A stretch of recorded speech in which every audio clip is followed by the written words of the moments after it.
Hello, good afternoon, everyone. We will begin in a few minutes. You can grab a cup of coffee or have a quick restroom break before we officially start. We're just going to wait for the other participants to enter into our room, and we'll start panel 23 shortly after that. So, thank you.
Okay, hello. I think we can start. Most of our presenters, I think all of our presenters are here already, and we have our participants in as well. So, good afternoon, everyone. We can officially begin our panel 23 for the third International Conference on Cordillera Studies. Okay, so we are a total of 17, so that's a good number for everyone. So, good afternoon, everyone. I hope you had your lunch, or if um, you had a very quick break, or you had your snacks on with you or snacks with you as we begin our panel 23. So I am Benjamin Meamo III from the Department of Communication, College of Arts and Communication, University of the Philippines, Baguio, and I'm going to be your moderator for this panel. With me is Marnil Balgos. He is our assistant moderator for this afternoon. So if ever you have questions, you can just type it in. And just Neil, hello. And you can type it in on our via the chat box or the chat function of Zoom, and you can send it to either me or the ICCS3 um, accounts. So if you also have questions during the present or for our presenters, you can just type it in via the chat box or the chat function, and we're going to entertain that or answer those questions later in our question and answer part of our panel. Okay, so again, welcome everyone. This is panel 23, Indigenous Agency in Diaspora, and day 3 of our International Conference on Cordillera Studies, and officially the third installation or of the International Conference, of course, by the Cordillera Studies Center and University of the Philippines, Baguio. So we have 3 presentations for this panel. We have three presenters. So the first one is No Longer Amnesiacs, Indigenous Resurgence in the Filipino Diaspora by Professor Lily Mendoza. We have Transgressive Indigeneity, The Igorot Domestic Workers of Hong Kong by Jose Kervin Cesar Calabias, and UK Migrants to Support for Local Welfare in Benguet by Archibald Nabos. So just a very quick rundown of how we're going to do this panel. I'm just going to start later on with some few reminders before we begin, and then I'm going to introduce each speaker before their presentation. And then after that, we're going to have a very quick summary and then entertain the questions that, and then of course, answer the questions if you have them with you later towards the end of our panel. So we can officially begin now. So I hope everyone is ready and you have your notebooks and your pens with you, a cup of coffee and whatnot. So we can officially begin our panel 23. Okay, so just very quick reminders, just very few reminders only, so that we know what to do and what not to do, of course, just basic Zoom etiquette as well. So let me read some of them. So the first one is please mute your microphone when you are not, or especially when you're not speaking, to eliminate background noise and prevent disruptions during our session or our panel. Second one is please turn off your camera if your video may disrupt or distract others, or if you have an unstable internet connection. So do not crosstalk as well. So that is basic Zoom etiquette. Use the Zoom feature for raising a hand or show your physical hand in front of your camera, and speak only when recognized by me, the moderator, or by Neil eventually. Later, we can also do that if we are already in the question and answer part of our panel. So additional reminders. Let me read, where are those?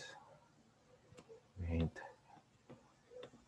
Okay, additional reminders, ask help from our assistant moderator, which is Neil, ICCS3. You can just check on that. Or also you can directly message me. You can send a direct message to me. Do not also post the Zoom meeting details, that is link, meeting ID, passcode, on social media to prevent unscrupulous individuals from intruding the online meeting.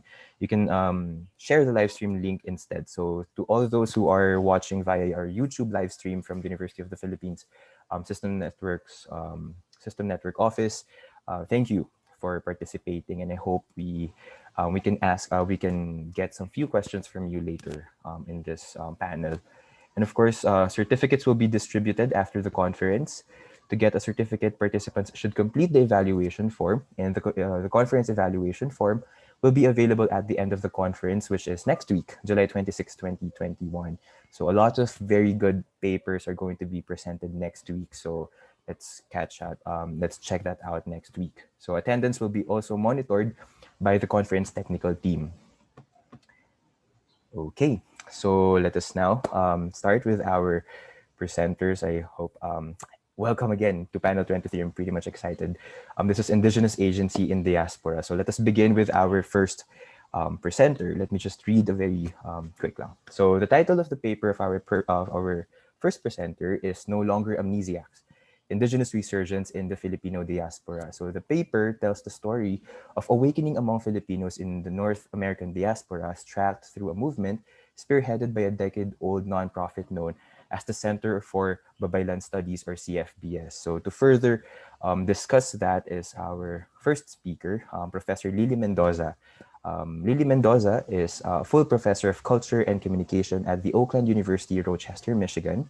She is the author of Between the Homeland and the Diaspora, Theorizing Filipino and Filipino-American Identities, that was first published by Routledge in 2002 and had a Philippine revised edition by University of Santo Tomas Publishing in 2006. She is also the lead editor of Back from the Crocodile's Belly, Philippine Pabaylan Studies and the Struggle for Indigenous Memory, first published by the Center for Pabaylan Studies in 2013, and yet again had the Philippine edition by University of Santo Tomas Publishing in 2015. Professor Mendoza is also published widely in various cultural studies journals and anthologies. She hails from San Fernando, Pampanga, and is the current director of the Center for Babaylan Studies. So let us all take notes and listen to No Longer Amnesiacs, Indigenous Resurgence in the Filipino Diaspora. Pagbati sa lahat. In Kapampangan, dirinanda kayong maya payatu. My name is Lily Mendoza, born and raised in San Fernando, Pampanga. the traditional homeland of the Aita peoples. And today I'm coming to you from the land of Wawiyatanong, where the river bends, home of the Anishinaabe peoples, Wyandotte Huron, Fox, Miami, and So, otherwise known as Detroit, Michigan, USA, where I currently reside. I titled my piece, No Longer Amnesiacs, Indigenous Resurgence in the Filipino North American Diaspora, a theme I track specifically within the experience of a decade-old movement known as the Center for Babaylan Studies, or CFBS. I should say at the outset that the subject is not just a matter of academic interest for me, but one I consider of utmost urgency. Preparing belatedly for this presentation, I'm having to write under an extremity of basement flooding that has so massively exceeded previous occurrences of the same in the area where we live. The storm water and sewage system, unable to contain the 7 inches of rainfall dumped by the torrential rains overnight, compelling a declaration of a state of emergency for our county. Concurrent headlines for the same weekend report dozens of deaths linked to searing heat wave in Canada, with the entire Pacific Northwest breaking all-time records for stifling heat second straight day in a row. Meanwhile, another headline screamed, a Siberian town above the Arctic Circle, known for its extreme cold temperatures, recorded a peak ground reading of over 100 degrees Fahrenheit.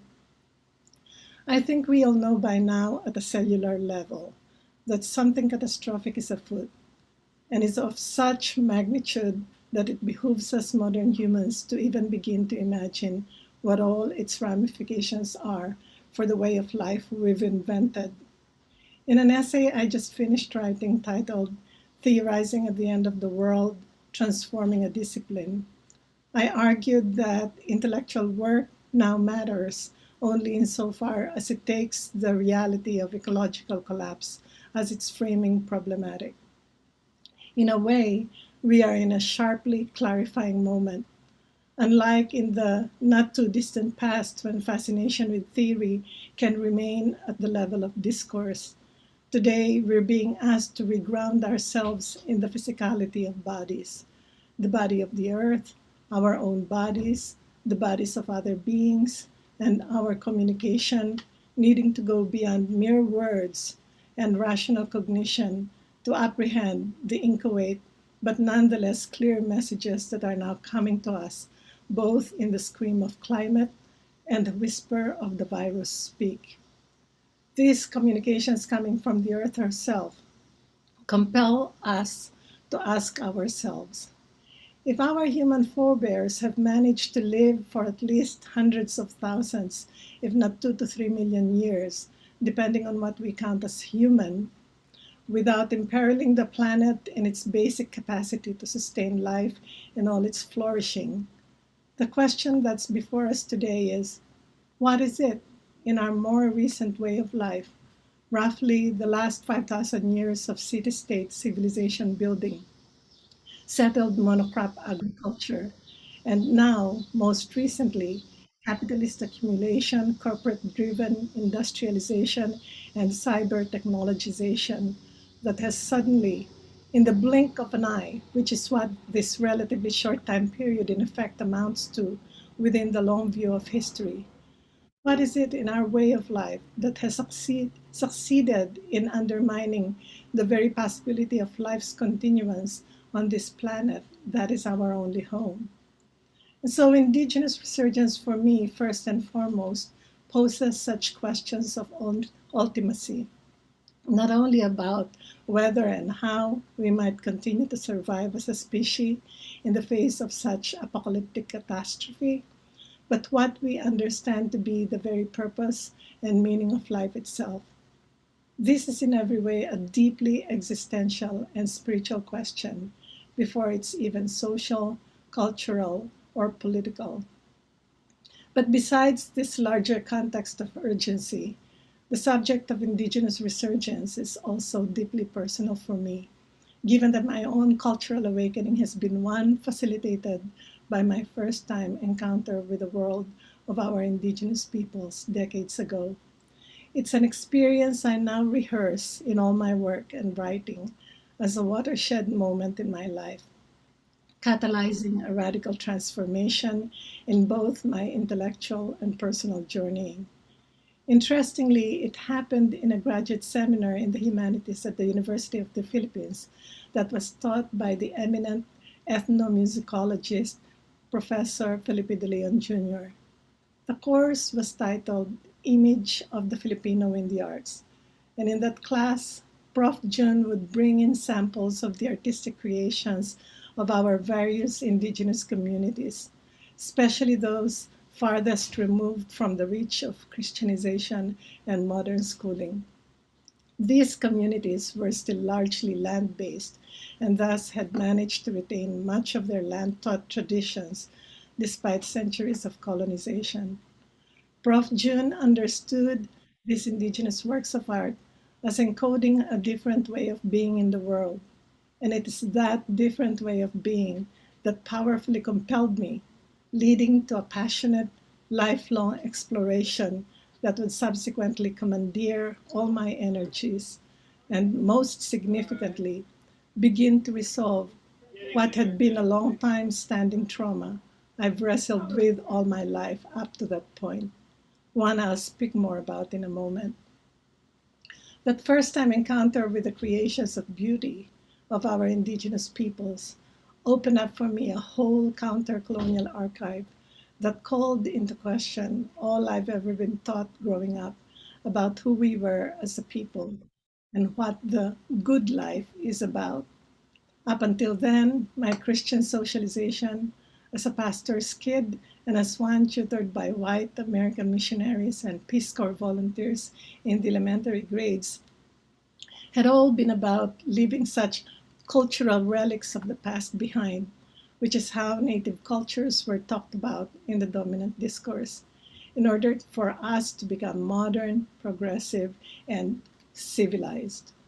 If ever such peoples like the dark skinned, kinky haired Aitas in the remote barrios of my home province of Pampanga figured in my conscious awareness, like when the foreign missionaries would take me along with them to Patling, one of their Aita mission fields. It was to see such tribal peoples as pitiful, naive, primitive folk in dire need of God's salvation and tutelage into more civilized ways of living and being. Never mind that the historical record notes their having thrived for millennia, long before the Europeans, or even my own straight haired, fairer skinned, farming Malay ancestors ever set foot on the islands. At the University of the Philippines, where I went to college, I did undergo a nationalist turn, if still tethered at the time to my born again evangelical upbringing. But though nationalist activism afforded me a larger sense of purpose beyond mere individual striving, neither Christianity nor nationalism really addressed the personal trauma that I had mentioned earlier. The psychic affliction was one I could only describe as a constant sense of not measuring up, of being weighed and found wanting. In Tagalog, tinimbang ka ngunit kulang, of not finding a sense of belonging, try as I might. Not until that class in the humanities, in my encounter with the world of our indigenous peoples, did I experience what felt like some kind of an inexplicable homecoming relief. I fell in love. In a kind of primal recognition, it was like looking into a mirror and for the first time seeing myself reflected back to me, beautiful, whole, without the loathing. I tell the story variously as follows. Nothing prepared me for the power of that encounter. From the complex geometric weaving designs that mathematicians say could never have been conceived by the conscious rational mind, the mellifluous songs able to call up grief out of all its hidden places, polyphonic sounds and rhythms coming from native instruments that not only sounded but looked utterly beautiful, to the intricate architectural structures that used not a single nail to bind parts together, etc. And all of these creations of beauty, ritually sourced, many given in dreams, with materials taken from the wild, only with the accompanying respect, honoring, and asking for permission, and always in service of beauty. Walking back to my dorm room, I would bawl my heart out, not knowing what it was that hit me from all the innocent descriptions of those works of art. Long before I knew anything about the politics of representation and ideological subjection, it seemed my body knew and understood something that my intellect had yet to fathom. Colonialist thinking had cast indigenous life as no better than living an animal like existence. And yet, there I was, utterly awestruck by the sheer beauty of that way of living. The Brazilian educator Paulo Freire once noted that when all the representations around you have nothing to do with your reality, which is the case in the reigning discourses of the schools, churches, and all the other ideological state apparatuses, it's like looking into a mirror and finding no one. Or worse, finding a mangled, distorted, primitivized version of yourself staring back at you, so you're forever caught in that disconfirming gaze from the place of the colonizing other. Thus began my lifelong journey, compelled by the singular question: what is this civilizational narrative that is unable to countenance any other valid subjectivity, any other way of human being other than its own?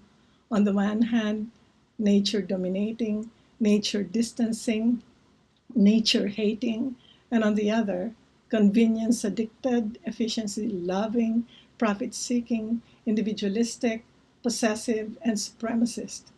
Its form of rationality normatively detached from feeling, intuition, affect, and empathy for others. And why is it not okay, insulting even, to think of ourselves as animals? Since when had we not been only one species among many, equally as dependent on other beings and the whole web of life for our sustenance and thriving?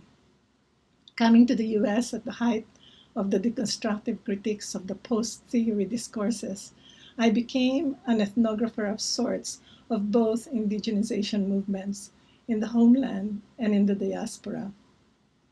In the North American diaspora, the work began with the importation of one strand of the indigenization narrative, that of Sikolohian Filipino, through the work of movement pioneer Virgilio Enriquez, during his stint as a visiting faculty in the early 1990s. The spread of Sikolohian Filipino in the US was powerful, igniting a decolonizing imperative within the Filipino American community, whose prior reputation is notoriously captured in the moniker invisible minority, given Filipinos' penchant for assimilation into the white mainstream culture. Lenny Strobel speaks of the phenomenon of born again Filipinos, young people undergoing a kind of conversion experience and being given a sense of purpose beyond the pursuit of the so called American dream. Social workers and mental health practitioners finally able to push back on the pathologizing over of the cultural deficit models that were ubiquitous in their professions at the time, and Filipino educators adopting more decolonized frameworks that pushed back on assimilationism as the only model for success for diasporic Filipinos. However, to the extent that indigenization tended to be understood primarily as just about gaining national pride within a regime of recognition politics or identity politics, it was not long before the movement would suffer an impasse. After all, what more is there to be had after having awakened to our sense of Filipino-ness, after mounting countless Filipino cultural nights across campuses and getting tattoos and donning malongs and native garb in celebration of our unique identity and culture as Filipinos? There's no space here to lay out the subsequent history, but a confluence of events arising from a number of the Sikuluhian Filipino followers having their own moment of indigenous epiphany, similar to mine in that class in the humanities, would lead to a turn to the Babaylan spiritual healing tradition as the movement's new rallying focus, eh, beginning in 2009. The movement, to be ignited by this spiritual turn, came to adopt for its name the Center for Babaylan Studies, or CFBS. It is this turn to the country's pre-colonial and still living spiritual tradition, rooted in sacred earth as the primary relationship, that came to be understood as key to deepening the task of decolonization, i.e., it was not enough merely to unlearn empire. It was equally important to enter into tutelage to an alternative, more redeeming ethos. I, for my part, was slow to embrace the turn to the Babaylan, wary of too easy appropriation and dabbling in a tradition I hardly knew anything about. But my own diffidence would be challenged by what I also saw as a powerful response from the film community to this call to return to land taught spirituality and way of being. 10 years later, in 2019, the momentum of the new movement shows no sign of flagging, but only seems to intensify. Over time, CFBS became known for its clear articulation of embodied spiritual practice, grounded in both study and the relearning of Indigenous ritual protocol. In this regard, land is understood as the basis and originator of culture, i.e., it is the particular local ecology where a people resides in that is the source of the stories, myths, rituals, and instructions for good living. The mandate then is recovery of Indigenous memory, not just in abstraction, but in the historical and land-based specificities of one's particular ancestral lineages. For diasporic Filipinos, there is also the work of understanding whose lands they are on, what histories of native genocide, ecocide, and displacement occurred in the places where they live, and what sort of relationship building and repair is needed with regard to the lands and the original keepers of their respective places. What invariably surfaces in this kind of exploration are the wounds of a history deeply implicated in the progressivist trajectory of civilizational discourse, ensconced in such notions as the doctrine of discovery and the unreformed epistemologies of academic disciplines and nation state media, i.e., the purported destiny of more advanced peoples displacing primitive ones with settlement and surplus production, eclipsing hunting and gathering, as well as other subsistence modes of living as the more viable way to live. To the extent then that Filipinos are just about gaining upward mobility and political recognition for the purpose of securing their own slice of the pie of privilege, they merely reenact settler colonialism upon native communities on whose blood and ongoing dispossession such privilege was purchased in the first place. There have been many learnings. For one, we learned quickly enough that the opened up world of spirits, not just of human derivation, but of natural potency and being, is something not to be trifled with. We call, and the spirits come. An entirely new schooling for us, westernized, urbanized, Christianized, albeit decolonizing and indigenizing modern subjects. We also learned that the first blush of romance, so necessary to the journey of love, is inadequate to its continuity, and that we're having to wrestle continually with the complex conundrums entailed in doing this kind of work in the fraught context of the diaspora, away from our homelands, living on other native peoples' territories, enveloped in technological urban infrastructure, and bereft of intact place-based communities where initiation and elder mentorship remain as living practice. One schoolhouse in this regard has been the framework of Pamati, meaning to listen deeply, a 10-day gathering with Indigenous elders co-organized in the Philippines with our host partner, the Tao Foundation. As I report in a journal entry, Pamati 2017 gave us but a tiny taste, patikim, of that earth-based life that we all used to know, and perhaps to a degree still know in our bones, before a part of our species had the brilliant idea of breaking away and building a culture purportedly more advanced and unconstrained by the collective necessities of village and land-based living.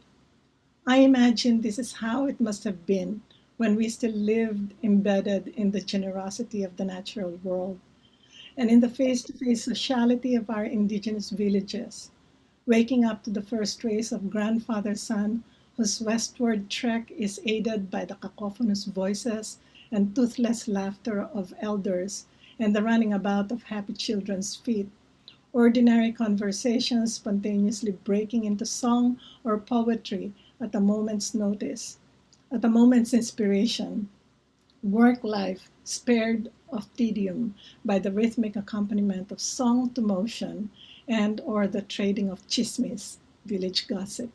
Young people's bodies naturally synced up to the rhythms of nature's circadian clock, to the beat of gongs, drums, and other native instruments, the energy of dance and movement climbing up their spine and out their nimble limbs without so much as effort or trying. And when death, sickness, or conflict occurs, the gathering of the whole village to grieve, deliberate together, and perform rites of healing and or reconciliation. There have been many learnings for me. For the younger urbanized participants, the copious tears and heartfelt expressions of gratitude to the elders for their unstinting generosity in sharing their gifts and stories is testament to the need for such initiatory opportunities for mutual encounter.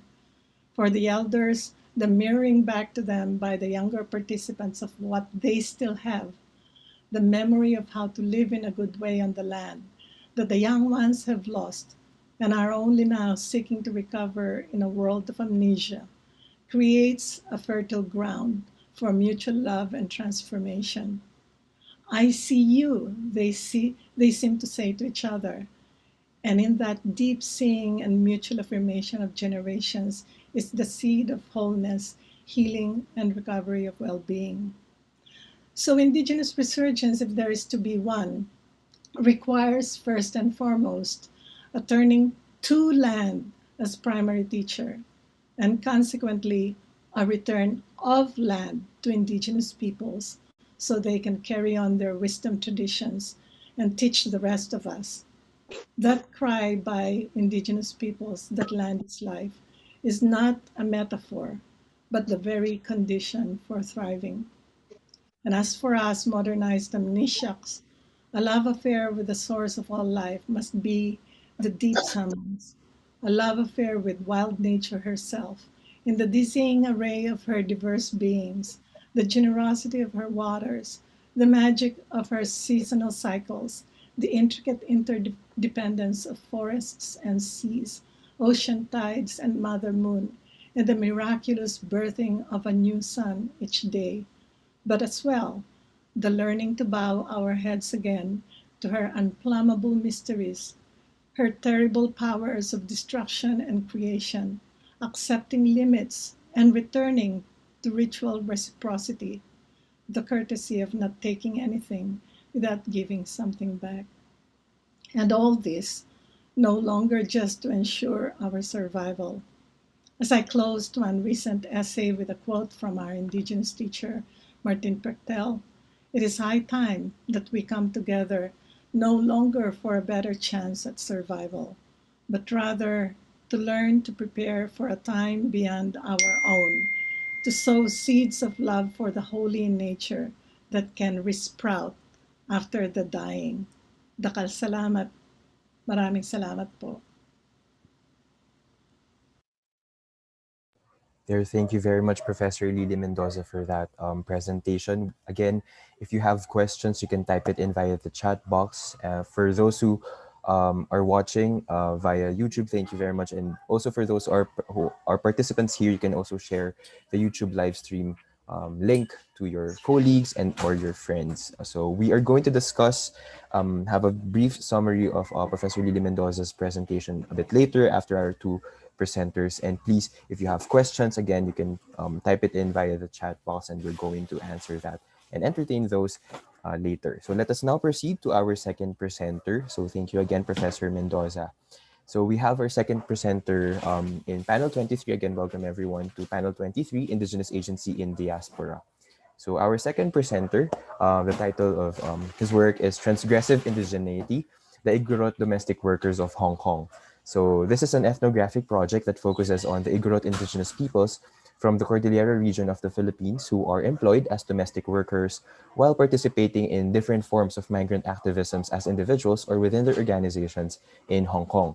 To further discuss this is the author, Jose Kervin Cesar B. Calabias. He is an Igorot Kankanai scholar from Baguio City, Philippines. So he earned his undergraduate and graduate degrees in language and literature at the University of the Philippines, and he is currently a research postgraduate student, PhD in Cultural Studies of the Department of Cultural Studies at Lingnan University in Hong Kong, where he is working on an ethnography of Igorot domestic workers made possible through the Hong Kong PhD Fellowship Scheme and the Belt and Road Scholarship. So before commencing his fellowship, he taught courses on literature and arts at De La Salle University in Manila, Philippines. So let us now listen and take notes sa ating second presenter, Transgressive Indigeneity, the Igorot Domestic Workers of Hong Kong. Good day to everyone. Before I begin, let me first provide an outline of this brief presentation that aims to highlight the relevant details concerning my ongoing ethnographic project among Igorot domestic workers in Hong Kong. I'll begin by presenting the primary questions of this research, followed by an overview of theoretical considerations that shapes this project.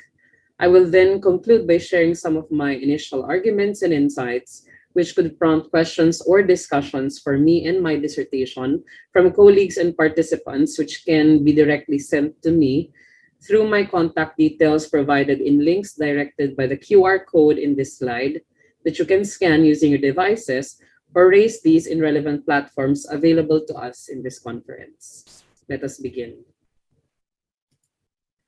My project focuses on the Igorot indigenous peoples, the other and othered Filipina of the domestic worker community in Hong Kong.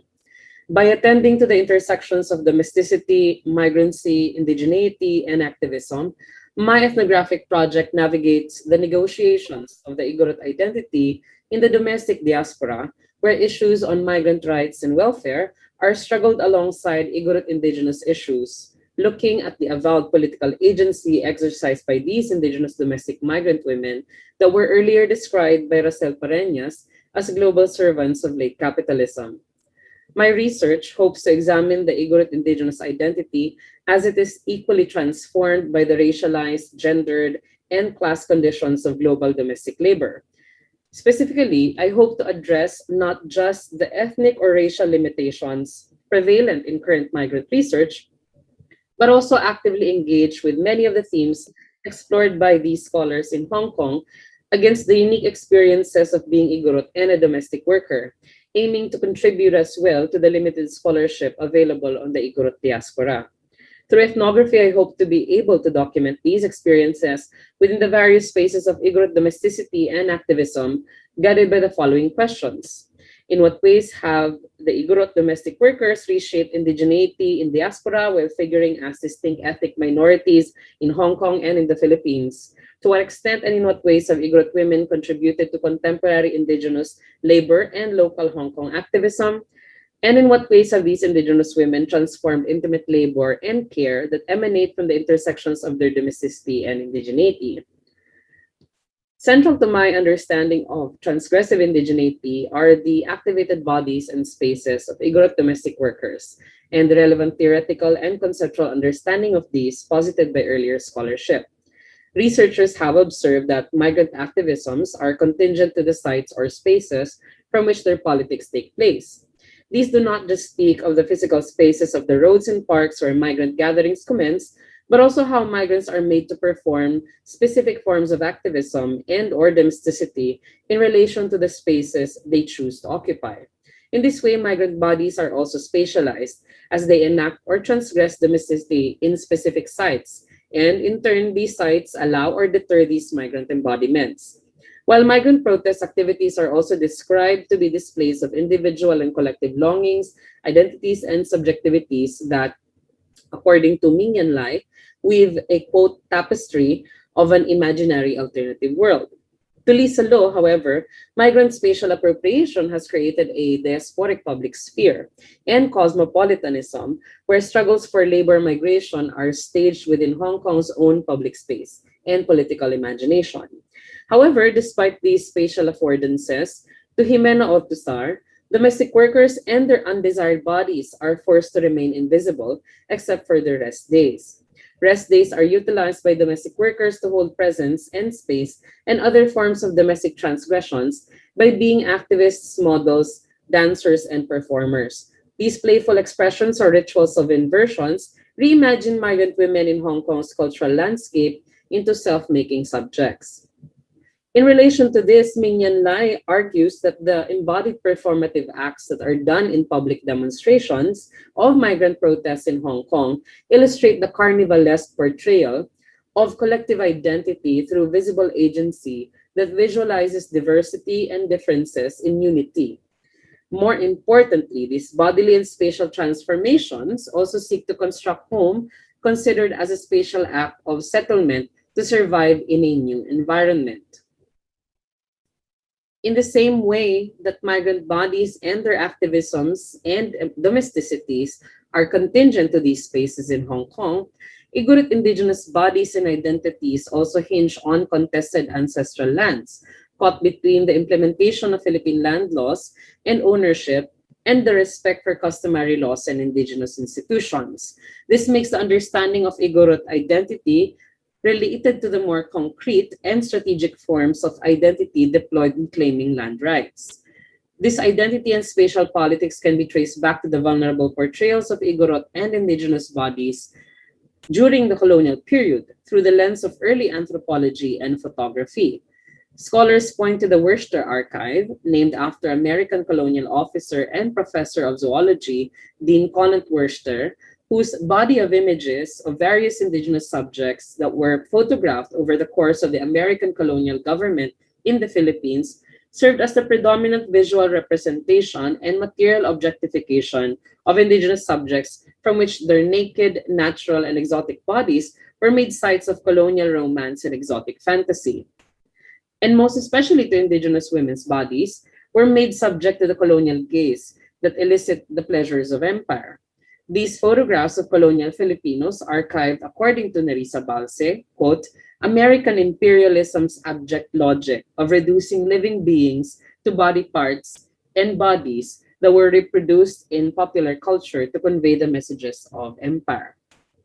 The Shadow Archive continues to cast its influence on contemporary exoticisms surrounding the Igorot body prevalent in Philippine tourism and media. This colonial violence inflicted on indigenous bodies is a context from which contemporary Igorot indigeneity espoused by Igorot social movements, many of which have formed their chapters in Hong Kong, draw its resurgent and romantic idealization of Igorot colonial resistance to reclaim their lands and identities, and to a certain extent, their appropriated bodies. Indeed, Igorot indigeneity is implied or embodied in Igorot social movement. James Clifford describes claims to indigenous identity as, quote, performative, enacted for different audiences at different times with varying latitudes of discipline and freedom. In this way, the self-exoticism and romanticism, most often associated with indigenous radical identification, as seen or performed by Igorot activists in the Philippines and elsewhere, are not just implied or embodied in their movements, but are also deployed strategically. Alberto Gomez critically examines this strategic essentialism by looking at this indigeneity as a sort of discursive risk that limits indigenous identification to marginality to counter hegemonic exploitation and oppression. However, while this may indeed reaffirm a colonial othering and might perpetually place Igorot bodies and their indigeneity to some sort of stunted marginal subjectivity, the creative potency and flexibility remains inherent in indigeneity that can also be dynamically understood as lived, practiced, and relational, which hopefully untethers Igorot identity not just from the essentializing gaze, but also from its predominantly land-based and primordial assumptions. In the Igorot diaspora, Ruth Tindaan reaffirms this dynamic or flexible indigeneity in the United Kingdom, where a creative, processual, and performative self-making, or what she describes as a reconstructive indigeneity, are done by Igorot migrants who reclaim these otherwise abject images of Igorot bodies of themselves, made possible through the renewed economic agency, providing the material resource from which they creatively reimagine themselves as modern or cosmopolitan subjects, often portrayed in their social media posts or photographs and organizational events. However, the uneven or unequal diasporic conditions among Igorot or Filipino migrants might affect how they assert or reimagine or even reconstruct their indigeneity in different contexts, which I'm hoping to elaborate in Hong Kong. So my framing of indigeneity can be illustrated in the Igorot domestic body space, where I engage with critical conceptions of the Filipino domestic body I described earlier. I engage with this further by describing how the indigenous domestic body space can reconfigure the inscribed objection of colonial legacy on their bodies, while at the same time negotiating their double domesticity as a simultaneously empowered and disempowered subject of labor. These confront other difficulties in Hong Kong as Filipino domestic workers are processed, surveilled, and exploited by the nation or recruitment agencies or even their employers through their bodies. From the way they dress and act down to their sexual desires and behavior, their race and particular labor are already profiled. However, indigeneity is not visibly apparent, at least in the physical and everyday sartorial choices and acts or in the employment documents of these women.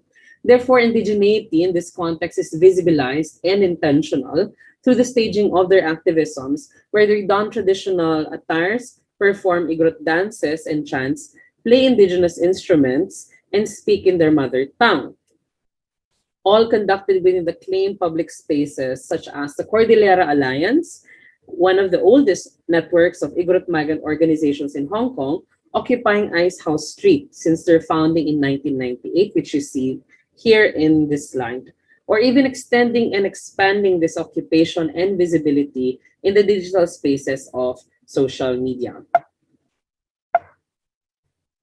So Neferti Tadyar also figures the domestic Filipino body as the corporealization of time itself, which is to say domestic workers whose bodies are inalienable from their labor and whose bodily endurance remains commensurate to their labor, wage, and productivity make their bodies as, quote, surfaces that register and record time. The Igorot domestic uniquely embodies time as well by expanding its temporality to register and record acts of transgression that subject their bodies into the labor of activism that engages with highly temporal notions of their objected bodies into the labor of activism.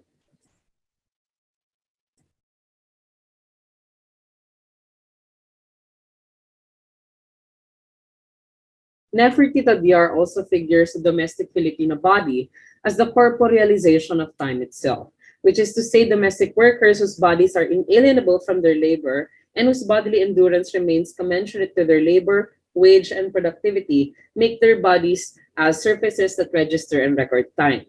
The Igorot domestic uniquely embodies time as well by expanding its temporality to register and record acts of transgression that subject their bodies into the labor of activism that engages with highly temporal notions of their objected bodies and colonial histories.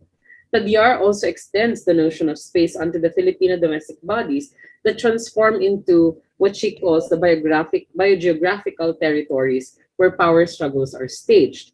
Taking this further, I observe Igorot domestic bodies as reterritorializing this biopolitics into the struggle for ancestral land rights that drive many of their advocacies and activities.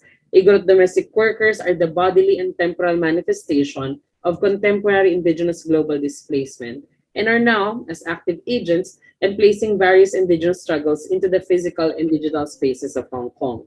To them, ancestral land became a longed-for imaginary transnational space. I tentatively argue that a radical form of indigenous identification or a transgressive indigeneity is embodied and performed by these women.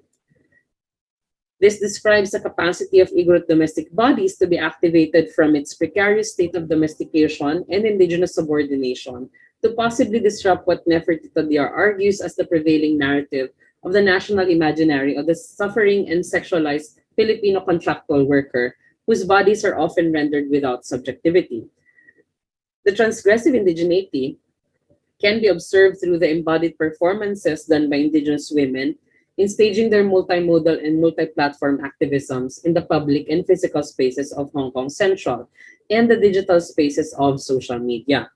These activisms that are staged and platformed in these spaces vary from the typical migrant protests and pageantries down to the digital or new media content curated and produced by Igorot domestic workers and the reappropriation of Igorot festivals in Hong Kong, and from which Igorot domestic bodies space and place extend and expand transgression, highlighting distinct issues on ancestral land rights, discrimination, environmental and commercial development aggression, political vilification, community militarization, and among other indigenous Igorot issues while forwarding migrant worker agenda.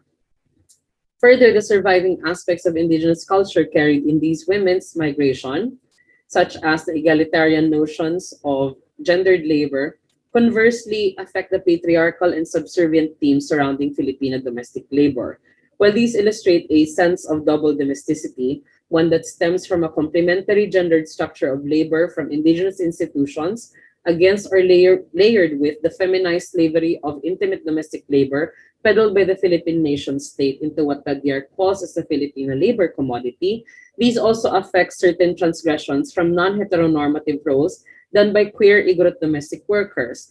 Domesticity then takes on other equally intimate forms among Igorot domestic workers who confront not just the gender inequalities of domestic labor, but simultaneously experience domesticity as both empowering in the indigenous context, limiting in their employment, and or disempowering in their other queered states.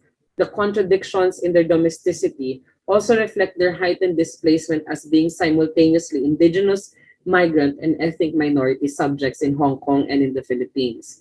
This paradoxically figures indigenous identity from its unique entrenchment as a land-based identification into the precarity and displacement of migrant labor and laborers, which are made more complex in Hong Kong's own residential and citizenship restrictions. This further shapes transgressivity as a possibility for Igorot domestic workers to reappropriate, restage, embody, and perform Igorot notions of belonging as effective networks that could sustain care in their labor and activism, which could also foster a diasporic Igorot community in Asia's world city, where they long and struggle for their own displaced ancestral lands or homes. This allows for the possibility of reconfiguring the gendered, racialized, and class structure of the global care chains, or the GCCs, revealing a conversely transgressive network of Filipina Igorot activists and activisms that exist alongside and against the neoliberal care chains, showing how the GCCs sustain domestic labor in as much as it recruits potent bodies that can reinforce indigenous migrant activism in Hong Kong. That's it. Thank you for listening. If you have questions or you would like to connect with me, you may scan the QR code that you see in the screen. Once again, thank you and have a good day. Okay, thank you, Jose Kervin Calabias, for the second presentation. Again, if you have questions, inquiries, you can please type it in via the chat box, and then we're going to entertain that later or ask our presenters to please answer them or give brief explanations later. So again, if you have questions, please type it in via the chat box. Or later, if we're going to open the floor, you may raise your hand and then we're going to entertain them. So again, we're going to have a brief summary later after our last presenter. So let us now proceed. Thank you, Mr. Calabias. Let us now proceed to our last, our third presenter. So the title of the paper is UK Migrants' Support for Local Welfare in Benguet. So the paper, the Benguet Organization UK, is the provincial organization of indigenous people from Benguet, Philippines, who moved to the United Kingdom for employment. So the members of this organization are mostly residents in London and its suburbs, though there are members from other areas like Brighton, Manchester, and Glasgow. So this organization was formed to facilitate various forms of mutual support among members. So to further discuss that is Archibald Nabus and Grace Nabus as part of the presentation. So Archibald Nabus is a former president of the Benguet Organization UK. Before moving to London to join his wife, he was an officer of the Sangguniang Kabataan of La Trinidad Benguet. So he's now employed as managing assistant of a silverware distribution firm in London. So let us now listen and take notes from our third and final presenter for panel 23 on International Conference on Cordillera Studies, Archibald and Grace Nabos. Good morning. My name is Grace Nabus, and I have my co-presenter here, Archibald Nabus, who will be joining us during the question and answer portion. We are here to represent the Benguet Organization UK and to present our paper called UK Migrant Support for Local Welfare in Benguet. Our paper examines how the members of Benguet Organization UK get involved in fundraising initiatives, not only for ourselves here, but also for the support and welfare of the Benguet people. This illustrates that although we have left our homes from Benguet for better opportunities abroad, we remain supportive of our place of origin. Let me explain to you more about the Benguet Organization UK. It is an Igorot UK subgroup. It is our mother organization.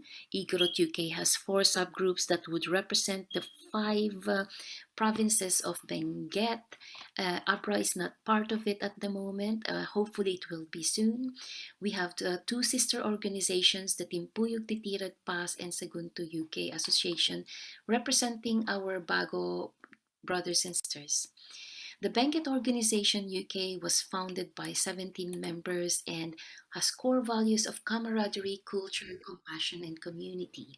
When you look closely on the aims and objectives of the organization, you would see nice big words like promoting, enhancing, enrich, cultivate, hosting activities, and to support other organizations. But we are here to talk about number 4, which is to extend assistance or social welfare to people who are in need in Benguet province and its members in the UK as deemed appropriate by officers and members.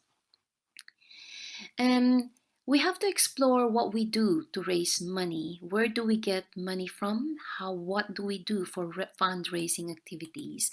I have a list here and I will let you know about them. So first we have the disco for a cause, and we have also had benefit dance previously in here. We discovered that being here, the Ebenguets love to dance. There's no shyness at all that we've seen, and after working all week, they probably just want to put their hair down and relax. And what better way to do that than meet new and old friends for a dance party? Yeah, so it has been quite good. And another one is the dinner for a cause. This has become less popular throughout the years as a fundraising event, and it was replaced by activities where we have more control of the venue and we have more control of the food than a dinner for a cause. So, like the disco for a cause, for example. And another is the coach tours and the boat trips. Our trips and tours are extremely popular and enjoyable. It got the members out of their comfort zone and they go and explore on their own. Sometimes it developed their confidence to continue and venture outside on their days off. We also have for the boat tour a Thames party boat cruise. This is just another excuse really to dance and booking the whole boat for the group for dancing and singing. Another activity that we do to raise funds is personal contributions.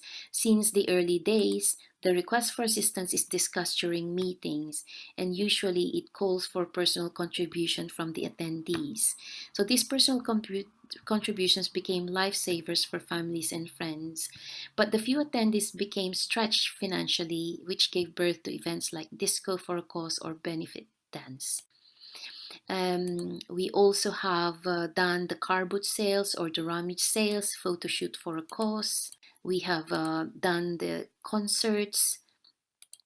The Ibenguets not only love to dance, but they look for their country music fix and the vibe of a Baguio folk house. So we try to emulate that in here through concerts like Folk Night done by the Igorot UK. The resident Igorot band here is called the Mountain Music Band, and they have raised a lot of money for the causes that we have. Another one is the raffle tickets, the e-tickets. Benguet UK pioneered the electronic ticket system for raffle draws and is now being adopted by other Igorot communities around Europe. The advantage of this is being able to reach more family and friends abroad and the ease of payment. Another advantage is networking with other communities worldwide. Another one is the sports fest and the team building activities of BOUK and the Igorot UK. These brought the formation of the Benguet basketball team and also the Benguet ladies volleyball team. Our Benguet ladies, the Benguet team, the volleyball team, are easily the prettiest on the volleyball court, and they have done a lot of work of fundraisers for our causes. Another activity that we have is the bingo and games, the bingo socials. This has become a most popular weekend activity and is quite cheap and very enjoyable. The anticipation of winning prizes for balikbayan boxes from the members is quite amazing to watch. Yeah, and it has raised about 4,500 pounds or 350,000 pesos in Philippine money.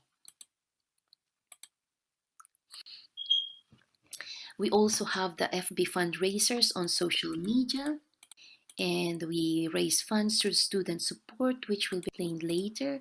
Also, the Grail Fund or our mortuary fund, and we raise funds through the For Good Fund when we say goodbye to members who are ready to go home for good. And we have the souvenir program. We've already published 3 souvenir books throughout the years and a 1 magazine called Kajem. We have held about 5 line dancing competitions just to show our love for dancing and country music and singing. And we race through them too. And of course, the beauty pageants like Miss Igorot UK. We currently hold the title of Miss Igorot UK, and the previous one was also from our group, Benguet Organization.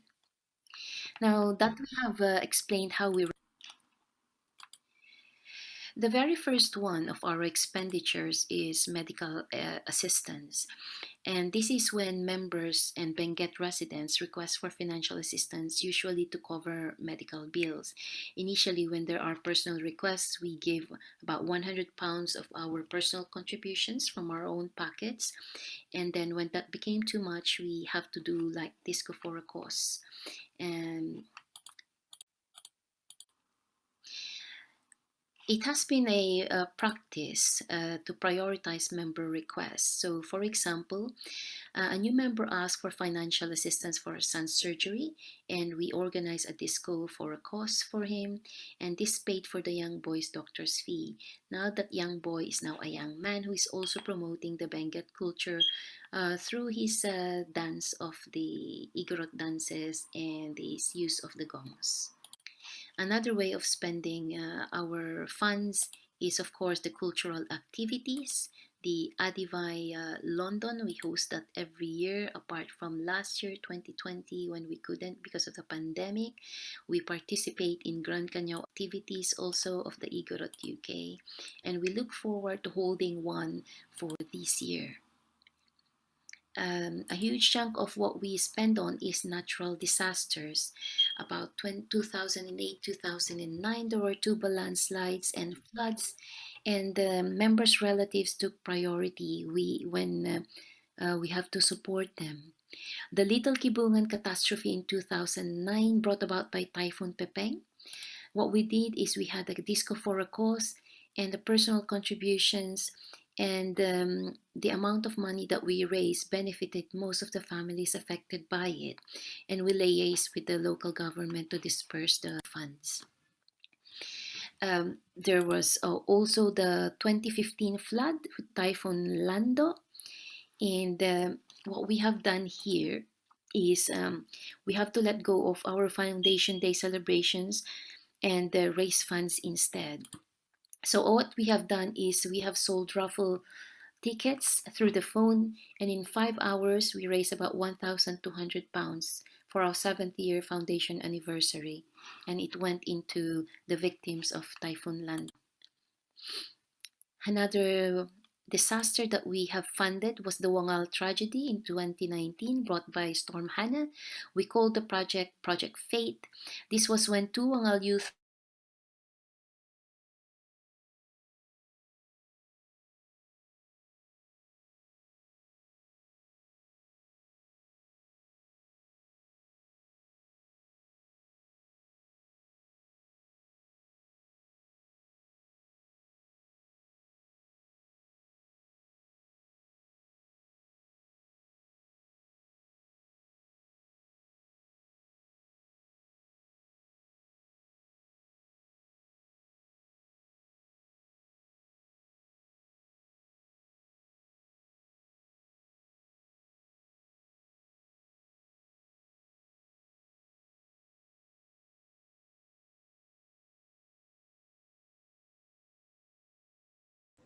Okay, so I think we are having a technical difficulty. Let me share the file with everyone and continue with Ms. Grace Nabus's presentation. So I'll share my screen.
the 16,500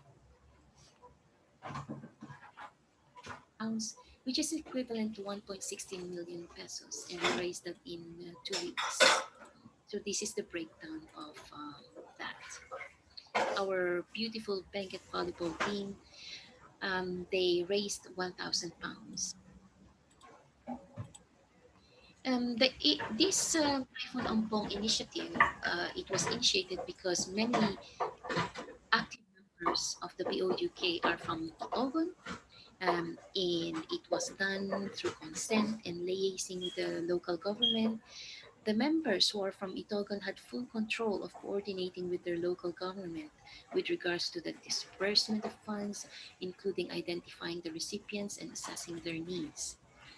And when the fundraiser was going very well, it was decided that the first £10,000 be given as originally planned to Itogon, and the rest be distributed in other municipalities. And Kabayan was identified as a recipient, a second recipient for this. During the typhoon Ompong as well, it was agreed that the amount of £1,000 be given to the Ifugao organization UK for them to disperse that to those who are affected by the tragedy, because a lot of the Ifugaos also lost their lives during the Ompong tragedy. So this is a table of the disbursements of fund in Philippine peso. If you noticed, there were seven municipalities of Benguet that benefited, and of course the province of Ifugao. If you have a look at this is the Ompong fundraiser disbursement of funds, where it shows that Itogon had 60%, and Kabayan 15% went to them, and that was followed by Bukod 9%, Latingdad and Bacon at 5%, Tuba and Ifugao 6%, and Kapangan at 1%. Now, this distribution of funds was documented by PTV4 Cordillera and the Sunstar Baguio City. And if you look at the number of beneficiaries in the reports, then it benefited close to about 200 families, which is really, really good. What we have done is Archie and myself went home personally to hand the money raised to the families and personal appearance, and we've liaised with the local governments and the social services in the municipalities where we went.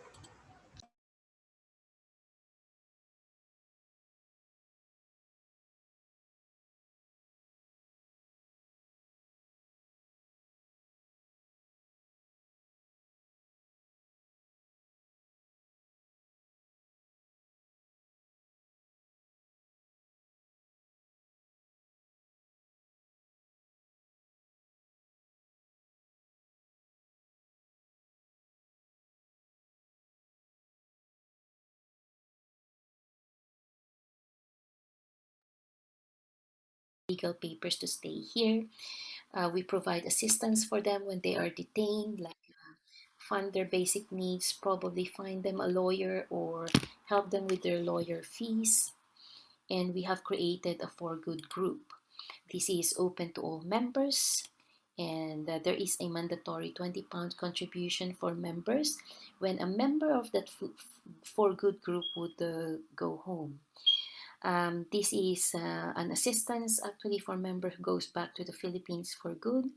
And in here, during a send-off party, there is a real experience of bayanihan, and it's totally funded by the generosity of members. It's quite amazing to witness. From the For Good group, we have created uh, the Benguet Organization United Kingdom Philippine chapter, because a lot of our very active members have gone home for good already. While we focus on members, we've also created the student support, which was previously part of the pastoral care for students and newbies in the UK. We've set aside a small amount of funds for them. We do this because we know how important the members are in a community group. So if a students require it, they can loan a small amount from the fund, about £100 to £500, to help them settle in and can be given back in installments. But this fund has evolved throughout the years, and members find this generally useful. We've also partnered with similar organizations like the TCC, where we funded their Concert for a Cause series and raised about 70,000 pesos. Similarly, we've assisted organizations from other countries like Korea, the Middle East, Asia, and Europe. You might remember when the family was looking for Lester Lawagan, we helped with that as well. We also have supported man-made disasters like the fire victims. First in Mangkayan, we have raised funds through solicitation, and we've posted that solicitation on Facebook. And the fire in Betag in 2019 also, We raised a total of 2,500 pounds or 157,000 pesos. It benefited 28 families or 48 individuals in total.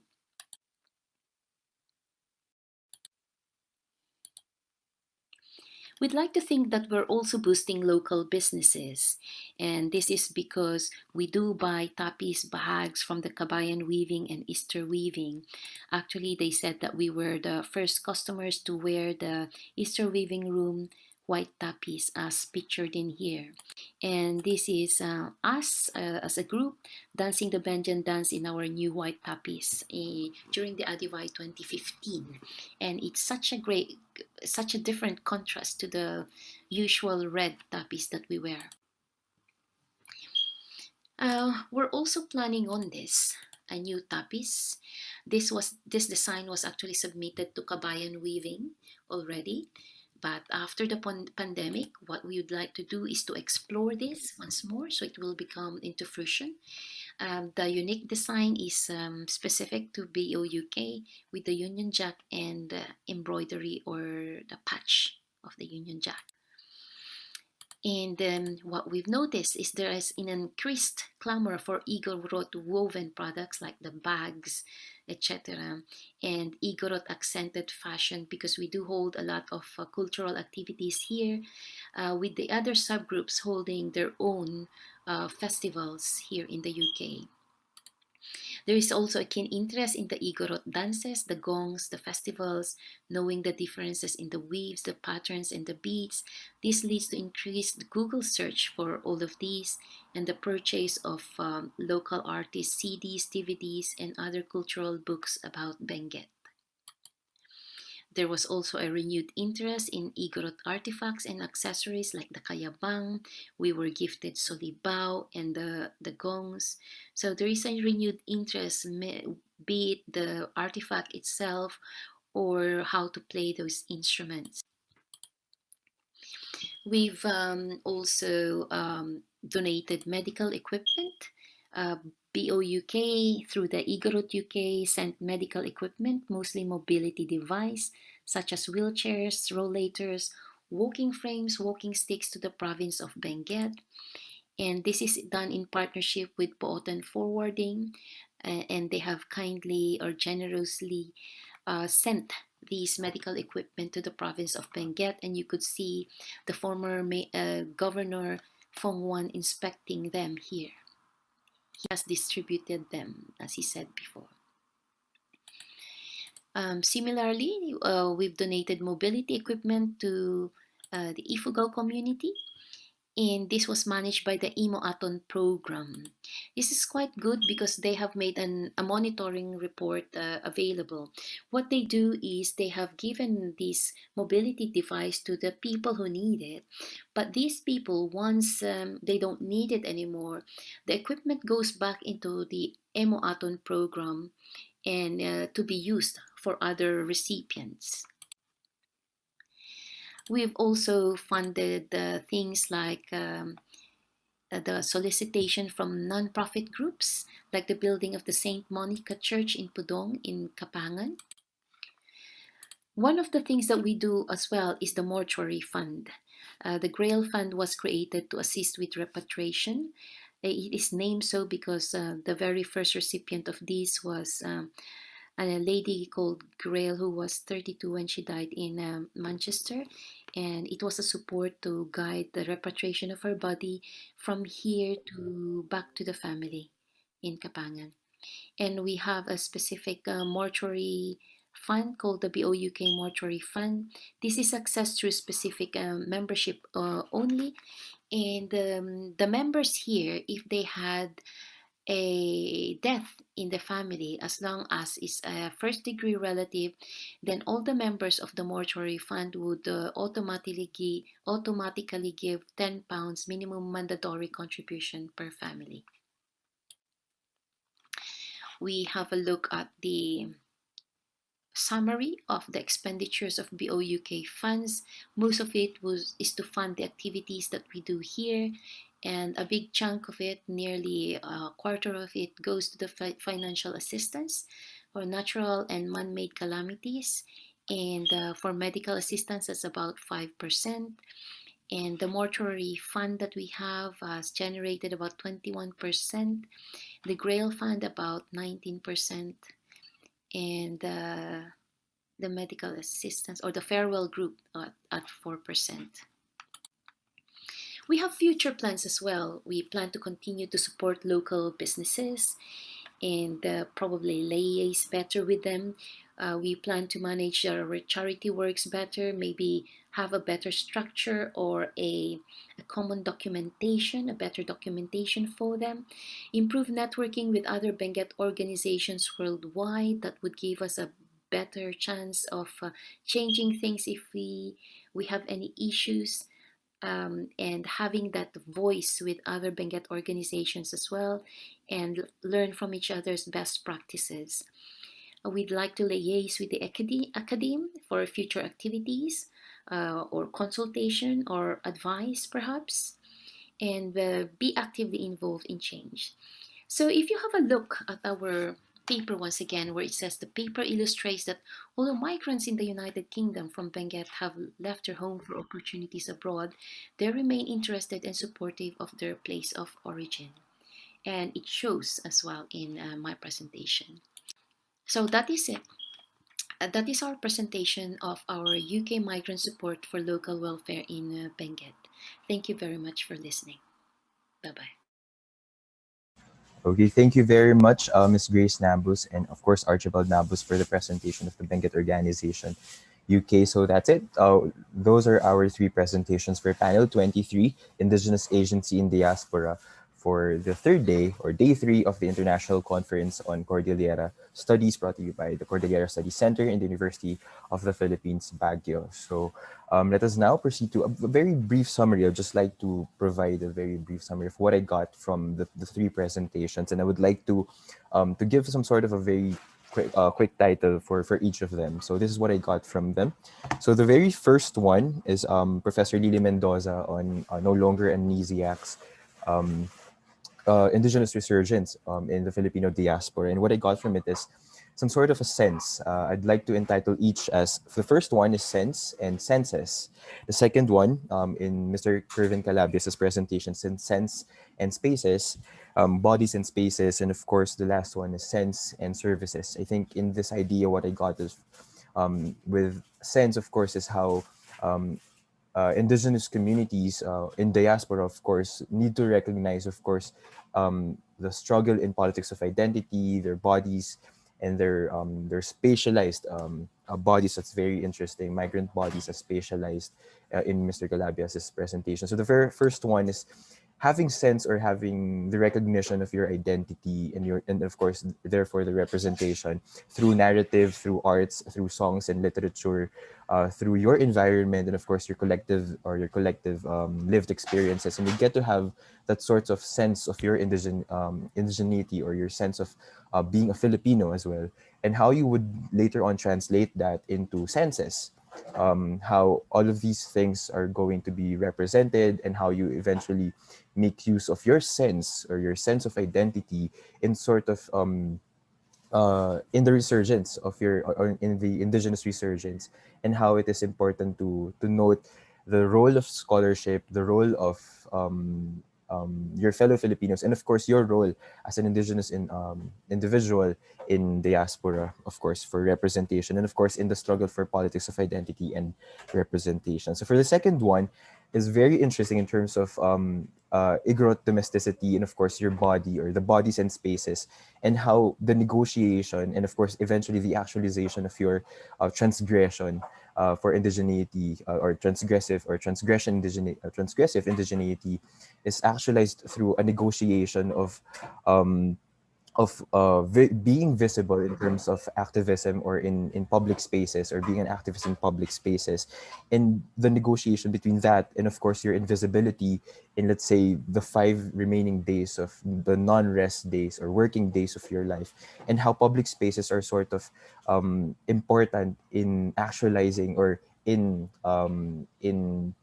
sort of bringing to the fore the discussion of that negotiation, and of course eventually transgression or transgressive indigeneity, and that's very important. Of course, the role of women and the role of a culture in those aspects. So that's very interesting.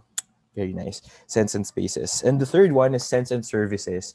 How the Benguet organization in UK was able to promote not just culture, but of course camaraderie and community, in helping in funding services, or in funding communities, in helping people, in helping Benguet, of course, to rise from different disasters or different catastrophes, and to help communities here in back in their homeland. And I'd like to end that with a goal that I think, with the sense and senses, sense and spaces, and sense and services, the goal in the diaspora, indigenous agency in the diaspora, the goal is then not just to reclaim identity, or the reappropriated identity in terms of politics of identity and representation, but also to reclaim the land that is, of course, that is back home, and uh, uh, all of the many aspects or factors that affect the land, and of course that affect the reclaiming of the space from all of these um, works, or all of these uh, activities and whatnot. So yeah, so that is what I got from the three presentations, and I really enjoyed, and I really learned a lot. And I think that our remaining 34 or 33 other participants also learned a lot, and of course those who are watching via YouTube has learned a lot from our presentations, our three presentations in this afternoon. So we have remaining 5 minutes, but of course we can extend a little bit, so to entertain some of our questions that were sent via the chat box. So let me ask our presenters. The first one is Professor Lily Mendoza. We have, of course, availableness of via video. See you, Kervin Calabias, and of course, Miss Grace Nubas. So hello, and I think good evening for Miss Lily Mendoza, Professor Mendoza. I'm not sure, and of course with Miss Grace Nambus also. So hello, everyone. So we are doing this virtually, our panel 23, and thank you very much for your presentation. So let us now proceed to our question and answer portion. Okay po. So we have our first question addressed to Professor Mendoza. So this is from an anonymous participant. So let me read this.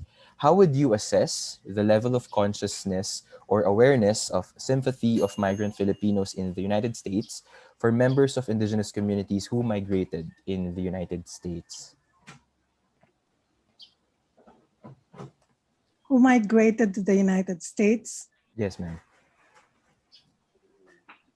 Well, I think what has been going on, as I have shared, is an awakening to a different vision of what life is about, right? Because you had mentioned, for example, the importance of identity politics, but what we are learning is that if identity politics is just about upward mobility and wanting to be included in the typical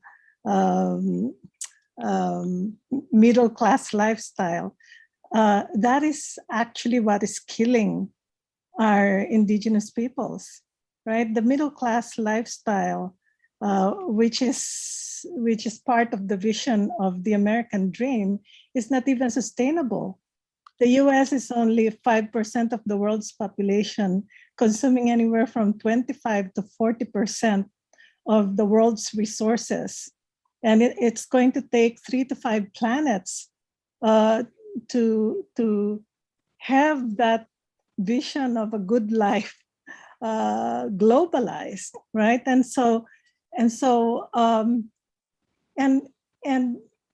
I think I have to clarify that I don't even identify as an indigenous person. I am somebody who is trying to recover a sense of my indigeneity.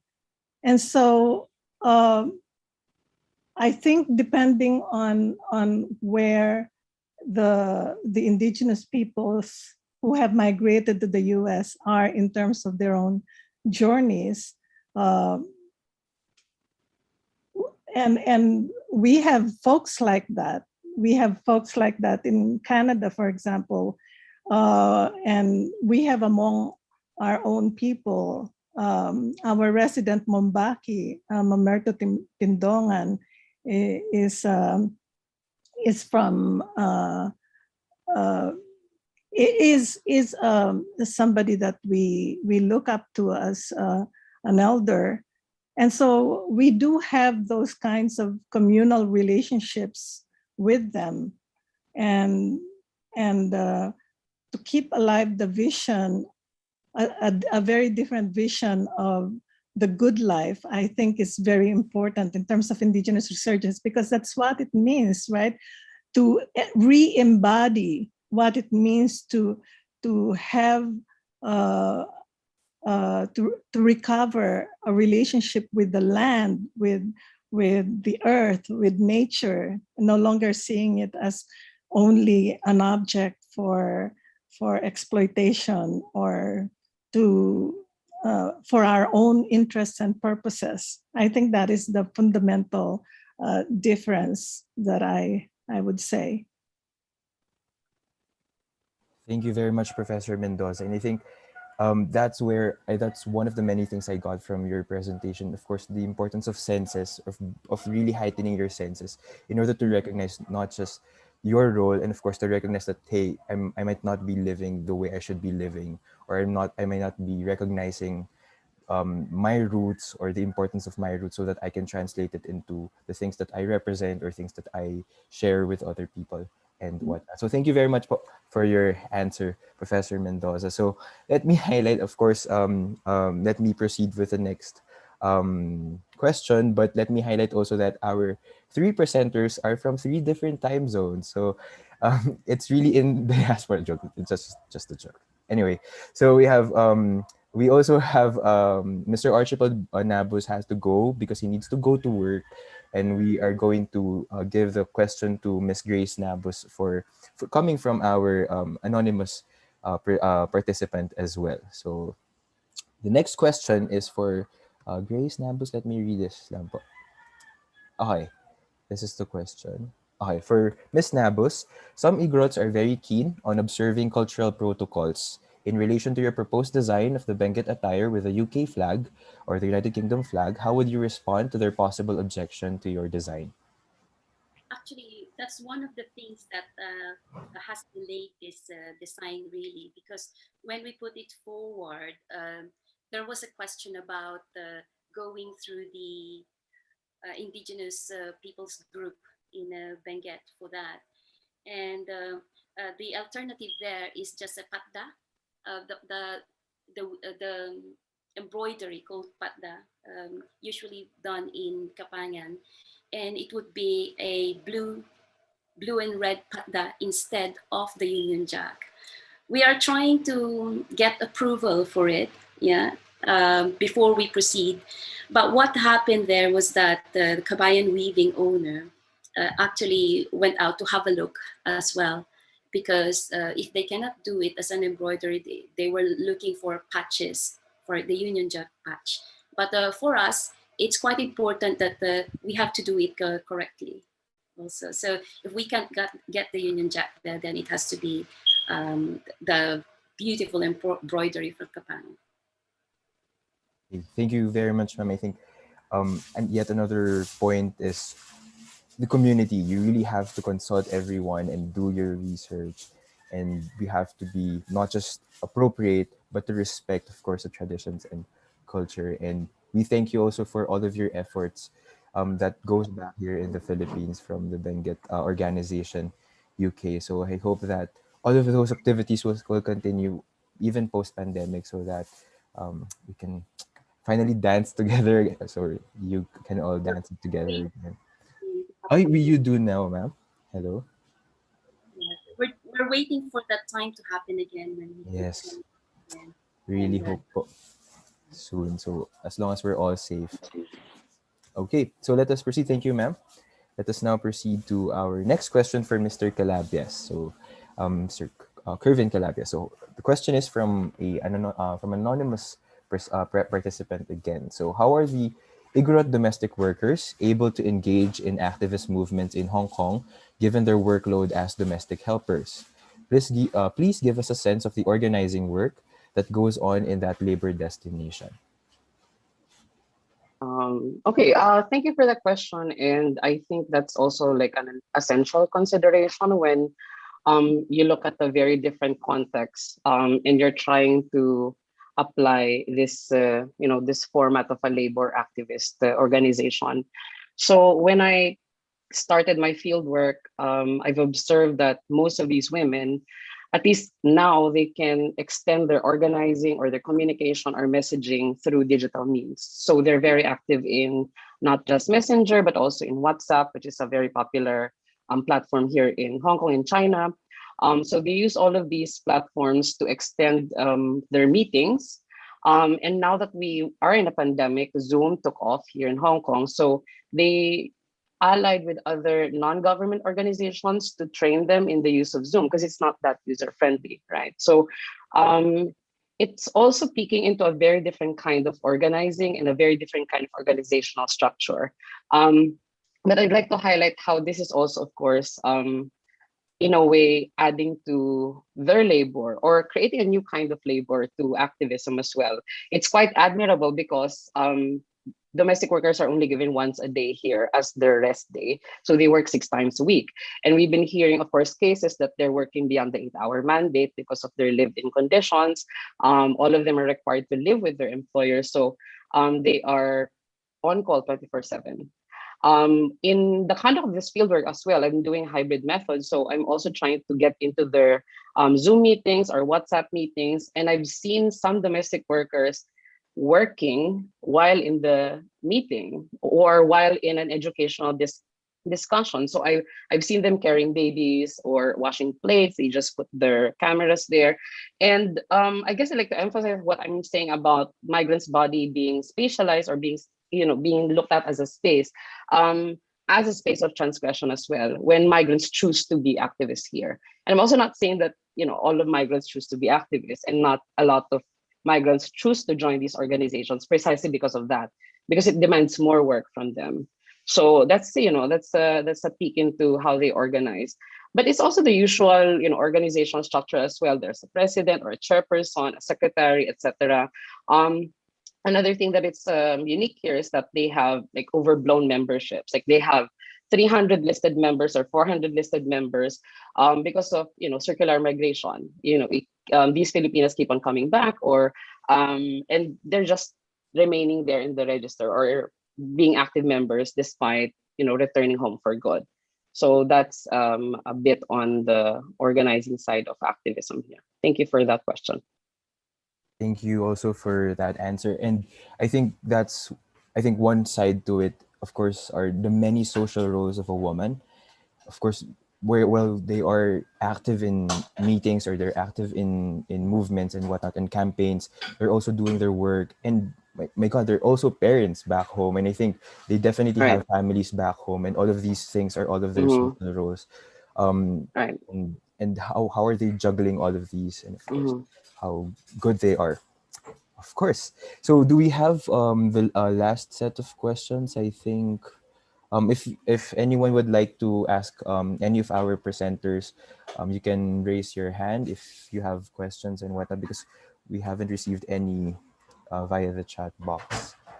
So to our remaining 29, so minus 4, 3, 4, 5, 28 participants here who are not presenters or are moderators, you can ask questions. Or for those who are available via YouTube, you can ask question. Okay, so we have last one, I think. Let me address this to Professor Mendoza and Ms. Nabos. As Filipino migrants, how do you feel about the efforts of the Philippine government or other organizations I think I'd like to also ask Mr. Calabias on this, or other organizations in addressing the SDGs in the country? Sorry, let me repeat the question. How do you feel about the efforts of the Philippine government or other organizations in addressing the SDGs in the country? Who would like to go first? Oh, Can I go first? Because yes, ma'am. it's just a very quick one. That is why we want to be more involved actively, and we want to network with other organizations, Benguet organizations worldwide as well, to have that a better voice, a representation for our diaspora in I don't know, in local governments perhaps. When we had Dr. Ginaran as our guest for one of our advice, he actually described that having like a seat in like a local government seat for the diaspora, which would, I think, be more beneficial for us and for the communities that we help abroad, because a lot of our efforts in here are actually targeted to the Benguet people, or not only the Benguet people, but for projects in the Philippines. And we do have future plans as well for more projects in the Philippines. And what better way to do that than partnering with the local government agencies or local agencies, or to have that specific voice or a seat in that government seat would be good to have that realized. Thank you very much, ma'am.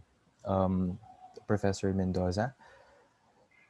Yeah, first of all, I probably should say I'm not as well versed with the programs for SDG, but what I am seeing is, and maybe it's a question that I should be posing, how does the Duterte Build program intersect with the SDG goals, right? Because you know, I come from Pampanga, and I know that the much touted new Clark City is being built there. And as we have seen from the other presentations in other panels, they're saying that there haven't been any free, prior, and informed consent. And the BCDA is saying, is claiming that there are no ancestral domain claims. And when the Aita peoples have not been consulted, and that entire area is actually their territory, right? And so we have to ask the question, when we talk about when we talk about inclusion, what are we wanting Indigenous peoples to be included into, right? Well, I would problematize that the notion of inclusion, right? Inclusion into what? Into the same commodified, consumptive lifestyle that the rest of us have. And so for me, my burden is not really just helping Indigenous peoples, it's helping the rest of us who have been urbanized, who have been civilized, who have been modernized and disconnected from the land.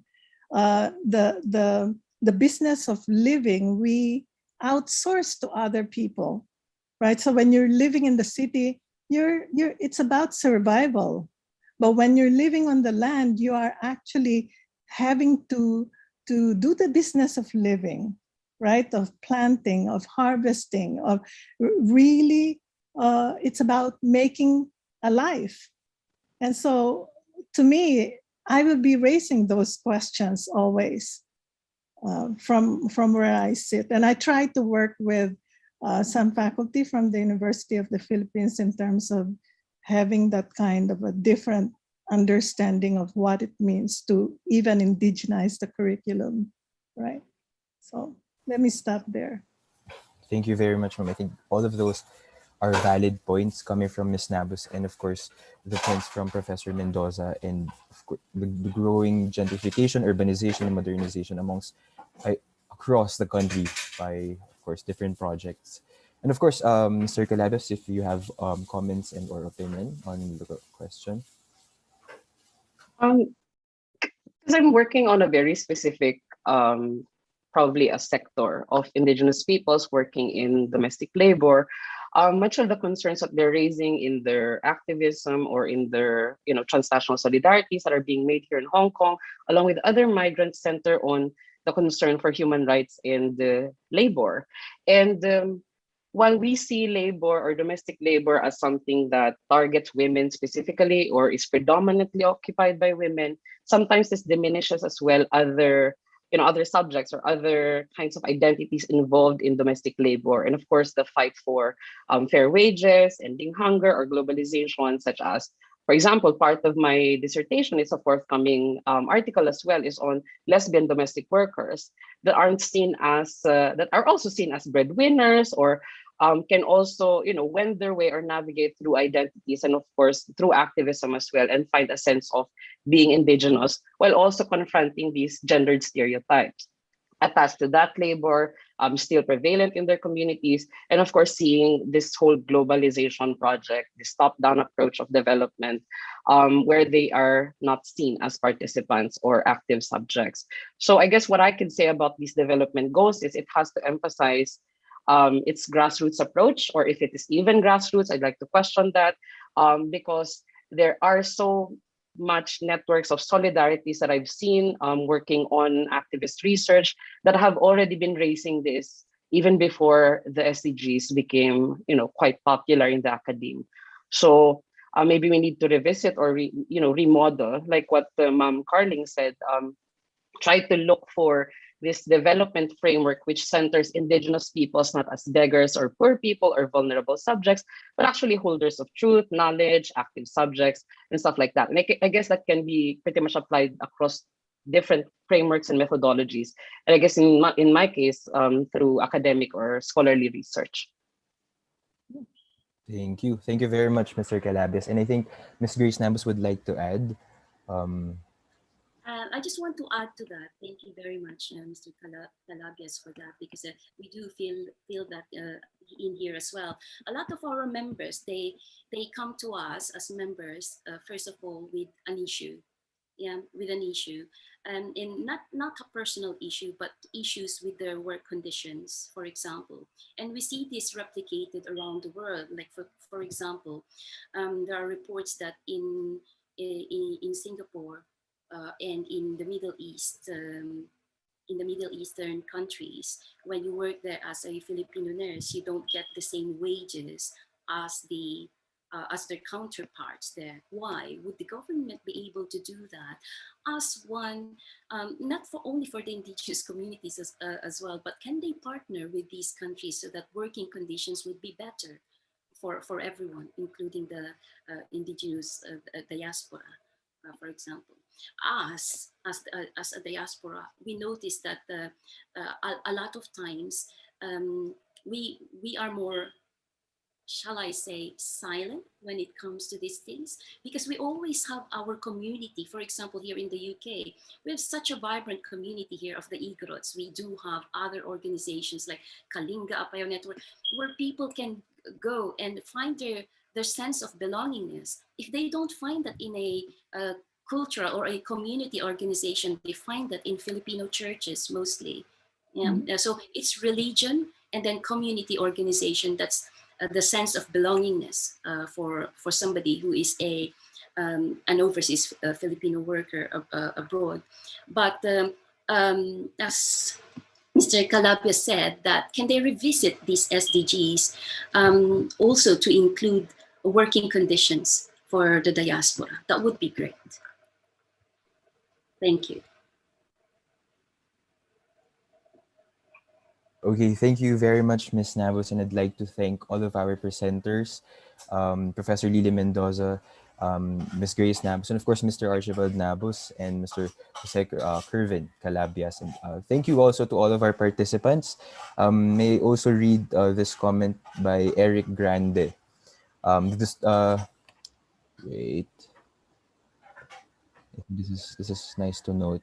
The efforts and initiatives of overseas Filipino workers in supporting their respective local communities are commendable. I think that's very important, and we have to note that. And I think one of the most important points here is the Philippine government should recognize that in order to help our Filipino workers and our migrants, and not just indigenous communities abroad or in overseas, but also all of the Filipinos, and they have to service all of us. Okay, so thank you very much again to all of our presenters. Let me remind everyone that you can share the YouTube live stream link or the replay to your colleagues and friends.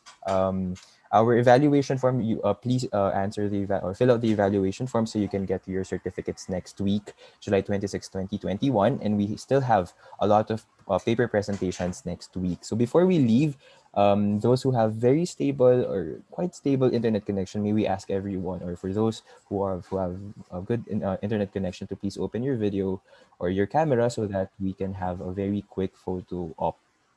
And may I also ask, I would like also to thank Marnil, Sir Neil Balgos, our assistant moderator, for assisting us in our technical needs. So let me ask everyone po to please open your camera so that we can have a photo up and record our. I hope we everyone learned a lot and learned a thing or two in our present from our presenters. Very interesting presentation. So I think Sir Neil, if mo, I think. Okay po, so Okay. everyone po, let's turn on our camera. So I'll count muna. Okay, so 1, 2, 3.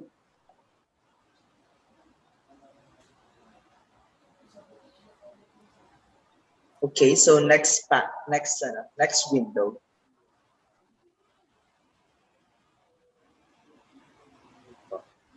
Okay, so smile.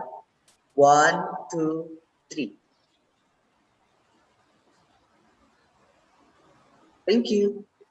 Okay, so again, thank you very much for participating. We still have July 26, 2021. You can still join the panels and, of course, the plenary session. I'd like to thank our presenters, the Cordillera Studies Center and the University of the Philippines, Baguio. Again, I'm Benjamin Meamo III, and I am your moderator for panel 23 of the third International Conference on Cordillera Studies. So stay safe, everyone, and have a good day.